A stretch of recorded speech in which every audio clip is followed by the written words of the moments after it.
Westminster Confession, all the dead shall be raised up. There's the term again, with the self-same bodies and none other. They add, and none other. It's not when we talk about a new body, we don't mean a never having existed body. We mean an old body made new.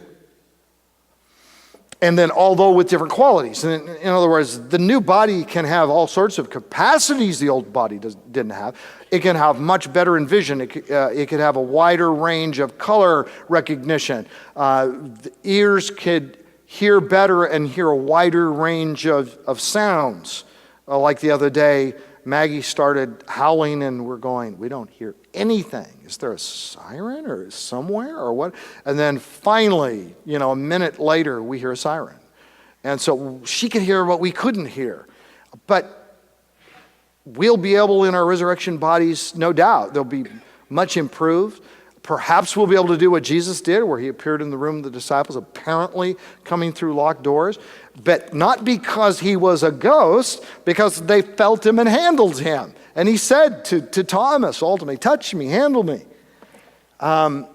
So solidity, yet an ability to transfer yourself somewhere. The Lord Jesus Christ will transform our lowly bodies so that they will be like his glorious body. So we know that our bodies are going to be like his. What was his body like? And the answer is going to tell us what our bodies will be like, right? So, does the Bible tell us anything about what Jesus' resurrection body was like? Very clearly it does, so we don't have to speculate about what our bodies will be like. We shall be like him, for we shall see him as he is. Okay, here's what his body was like, Luke 24. They were startled and frightened and thought they saw a spirit. Now, before we move on, why are they thinking, when they see Jesus, the resurrected Jesus, why are they thinking they saw a spirit? Because you can't even really see a spirit, can you? But like a ghost. Why are they thinking that? Well, because they know he's dead. He died. I mean, if there's somebody that you know is dead, the funeral has already happened, they've been buried, and you're walking along and you see them in their body, no, that can't be. That just can't be. Is that like a spirit appearing in some way that I can see it? So that's what they thought. And Jesus said to them, why are you troubled and why do doubts arise in your hearts?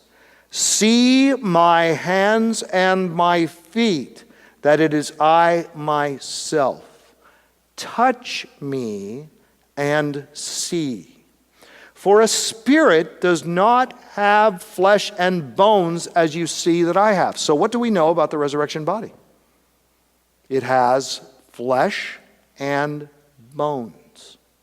Some people point out it doesn't say that it has blood. No, it doesn't say that it has blood. It doesn't say that it doesn't have blood. It says it has flesh and bones, and I don't know that you have to identify every aspect of the circulatory system. And I've got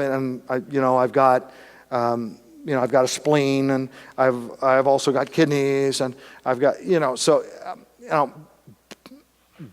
but we can speculate all we want to about that. But a spirit does not have flesh and bones as you see that I have. I've got flesh and bones. Will our resurrection bodies have flesh and bones?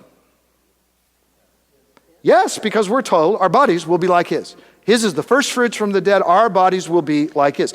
This is not speculation. When he had said this, he showed them his hands and his feet. And part of the thing with the hands and feet is not just these are real hands and real feet, but these have the marks on them of the crucifixion. And again, some people have said, does that mean we will carry over distinguishing features of marks that we've had from accidents or whatever? No, I don't think it does. I think it's specifically that Jesus has paid what amounts to an eternal price for sin on the cross.